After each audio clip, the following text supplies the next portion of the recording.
If you come from over the 70s, you're going to have a lot of fun. That's all I'm saying.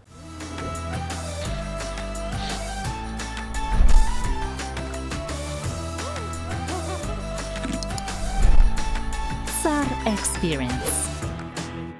Привет из Odessa and welcome to another podcast episode. Me, Connor Klein, and greetings from Odessa in Ukraine. Now, I was on YouTube the other day and another video got suggested to me, and it was talking about the literally millions of women in Russia that are waiting for you because they can't find a man because there are no men in Russia. And that's why I'm going to make this video today and let you know whether this is fact or fiction. Now, when we say Russia, that's what the video actually put in its title. It talks specifically about Russia, but I have read online and seen other information, shall we say, claiming something similar here for Ukraine, that basically there are no men for women to marry. So that's why they are basically desperately waiting here for some white knight to appear over the hill and arrive here in Odessa and save them and, you know, pick them up and take them away from the desperate poverty. But that's another story in another video. So I'm actually going to make a video reaction, I think, to this one that I watched. But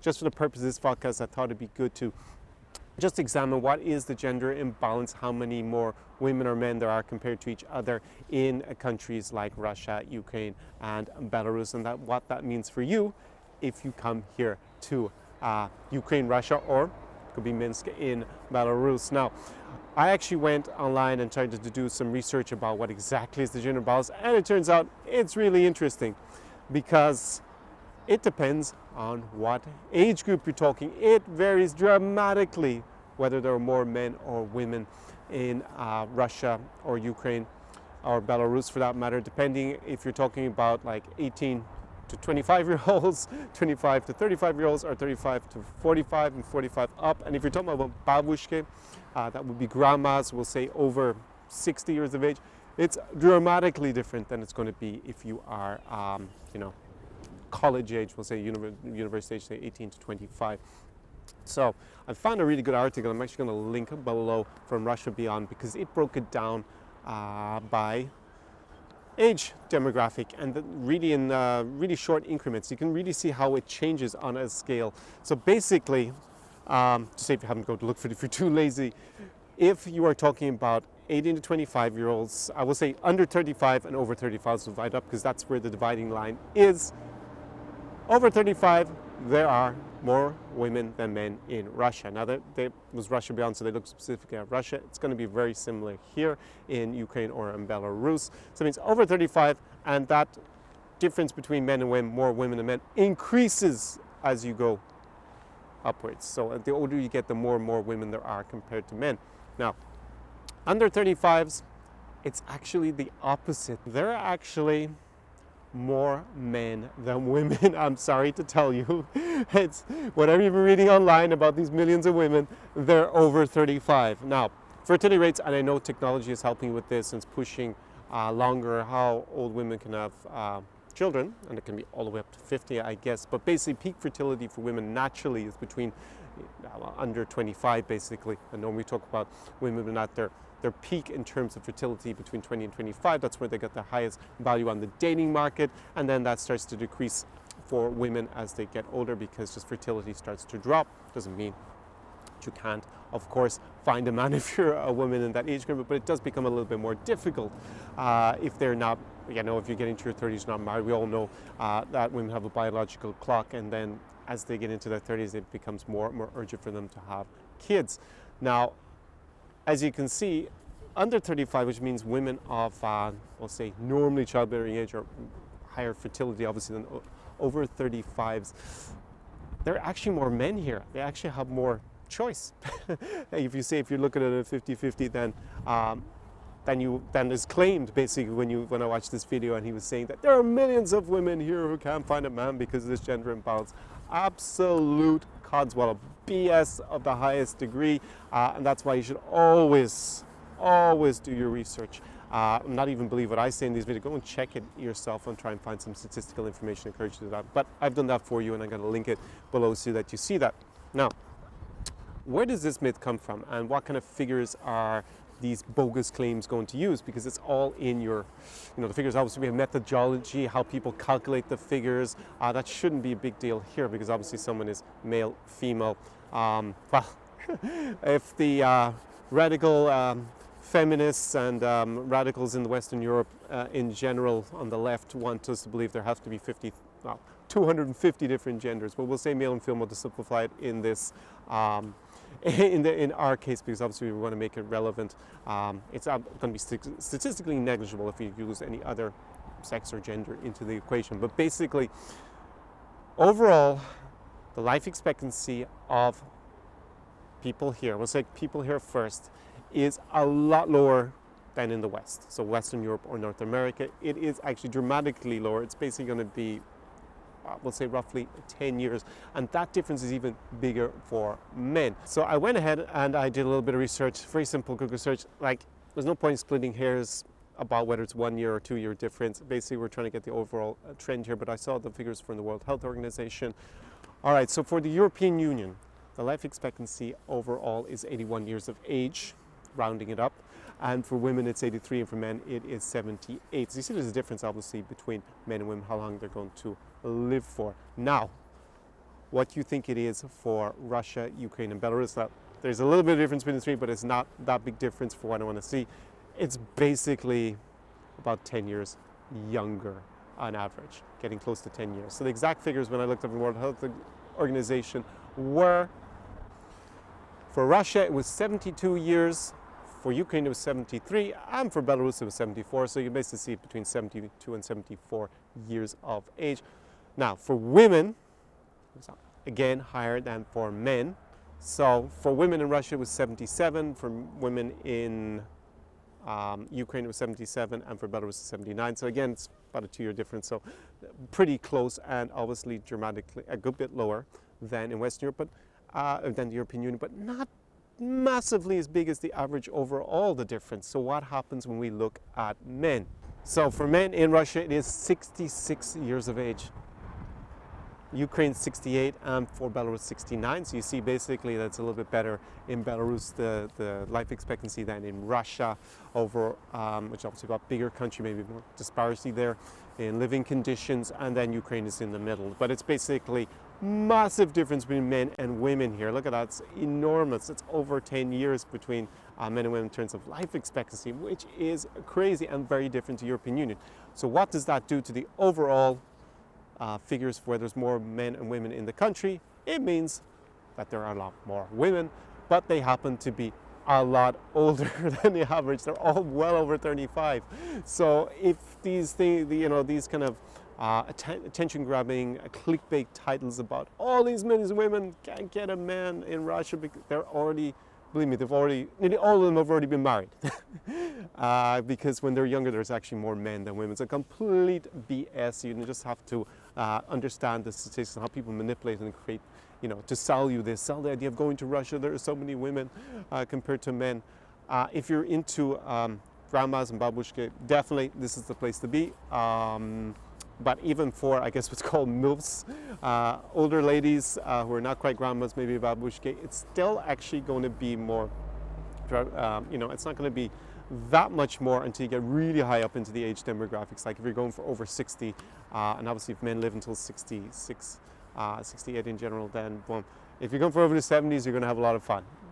That's all I'm saying. Whatever rocks your boat. So there you see, there's, and another interesting thing actually that I found in the search is that the life expectancy of people here was about the same in the 1960s. It basically has not really improved. And actually they had a slightly higher life expectancy than people in the west of Europe. And that is completely changed. And basically our life expectancy from Western Europe or from North America has gotten a lot longer. And here it's basically stayed static more or less. It actually dropped a little bit for men in the 90s. Obviously there's a lot of problems here with the collapse of the Soviet Union, and a lot of men just died younger. So why is this happening? It's basically because of an unhealthy lifestyle. To simplify it, just men die of a lot of diseases that are avoidable here. They tend to smoke more, take a lot more risks. Obviously there's an issue with alcoholism. People here drink a lot of alcohol. Although I grew up in Ireland, people drink a lot of alcohol in Ireland as well. And then the health I guess the healthcare as well is also a factor that is not as good as in Western Europe. But whatever the reasons behind it are, basically men die very early here compared to Western Europe and North America, or even compared to women here in Eastern Europe. And that's why you have such a big difference between men and women. Now, when you come to, say, cities, because you're going to come to a big city like, say, Kiev, Lviv, Odessa, Moscow, Minsk, St. Petersburg, maybe somewhere else in Russia that's big, then you may have, again, a little bit of a difference between whether there's more men and more women, especially if you're looking to meet women who are, say, under the age of 35. There's probably going to be more than coming to the cities and rather than working in the farms in the rural areas in general. That's something that happens everywhere around the world. So there's a little bit of a difference, but it's not going to be massive. So basically, if you think you're going to come here and just see, 10 women walking around for every man, it's very unlikely. Now, there might be some outliers, like where there are cities where there's a lot of sailors. Guys actually leave for maybe 6 months a year on a boat, especially if they're younger, in their 20s. And then you could see, obviously, a bit of an imbalance in terms of number of women and men between, in their 20s. That would be very localized. I know a lot of the online, well, when I say online, but online marriage agents, matchmakers, all these dating sites, sometimes they promote cities like Kherson and Nikolaev, or even Odessa, saying all the young guys have left to be sailors. There are a lot of sailors, obviously, that come from this region because we're by the seaside, and yes, a lot of them do leave for months at a time. But believe me, it's not like you're walking around here and there are only young women because all the young men have left. That is not the case, and don't fall into trap thinking that's what you're going to see when you come here.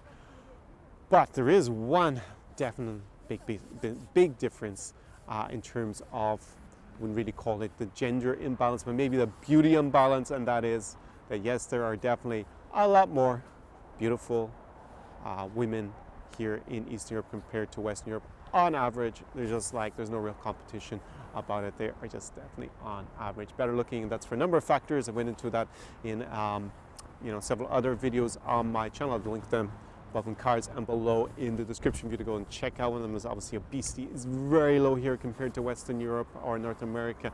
That makes a dramatic difference in terms of just people's health and how healthy they look, how healthy they are, no matter how healthy they look, and obviously how attractive they are as towards guys, because we're primarily visual, and obviously you want to, on average, pick someone who's going to live longer and be healthy and actually be in a healthy state to have children as well.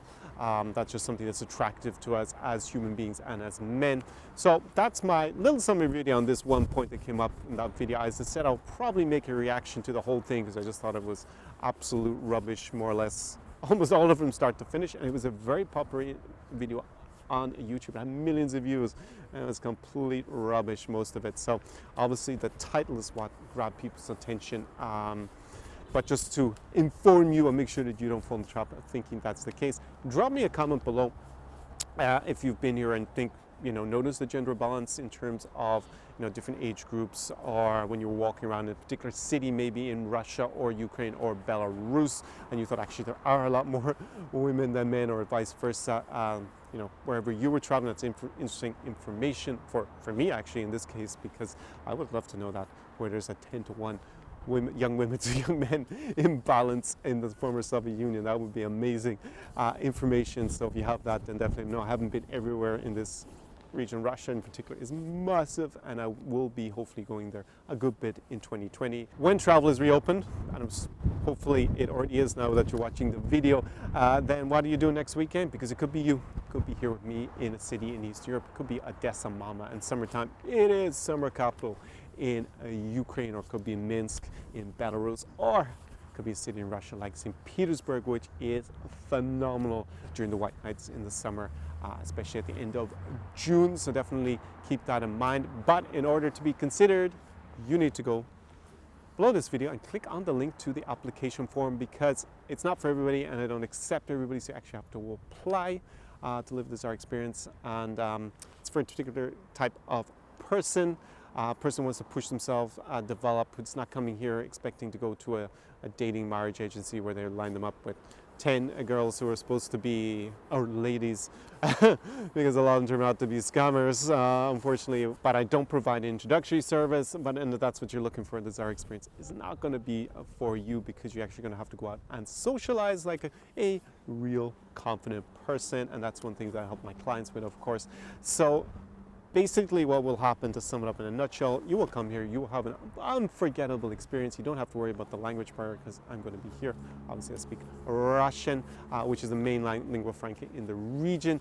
You don't have to spend weeks figuring out where everything is, because no matter what you read online, you can do that.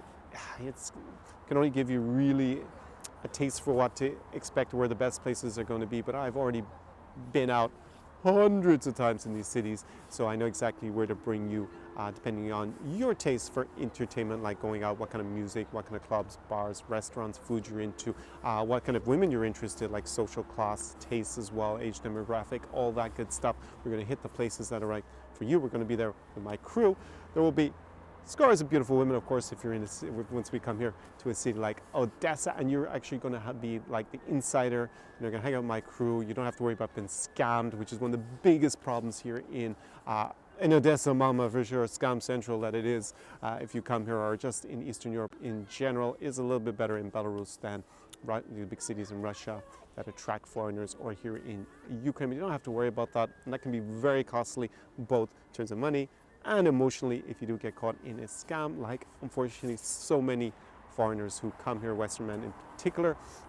And you're just going to get the tools about how you can go out and meet beautiful women everywhere in Eastern Europe yourself afterwards, because you're going to learn so much on this trip, and really going to work on your own your own presence, the way you project yourself, and make it just so valuable for you overall that it's a kind of a no-brainer if that's what you're looking for. As I said, if you're one of these guys who just has, I don't know how to describe it, there's no real nice state, just doesn't have high standards, it's just looking to grab a woman, maybe for a marriage, expecting her to be flying back in the plane with her after a week here in Odessa, or 3 days. That's not very realistic for a relationship. This is not Hollywood. We're not making this, not make-believe. This is real life if you come and live the Zara experience. But you will definitely have the opportunity to start lots of relationships if that's exactly what you're looking for. I did have 2 clients last year. I think I had about a dozen clients in person, more or less. Some came a few times, and 2 of them are actually getting married. So it does happen. It's not what I promise when you come here, but you will get those opportunities. And if you want to come and just have an unforgettable time here and tap into my over 10 years of traveling and dating here in Eastern Europe, then that is an amazing resource for you to get your hands on for a few days. So that's it from Odessa, Mama. I'm going to go and enjoy this beautiful evening. So many beautiful evenings. I try to film when the weather is nice outdoors here, and hopefully this quarantine ends pretty soon. I'm going to make some videos, and I will link all those below in the description if I already have them up by the time I publish this one. See you very soon in the next video. Do побачення, до свидання. Ciao, ciao from Odessa, Ukraine. Zara Experience.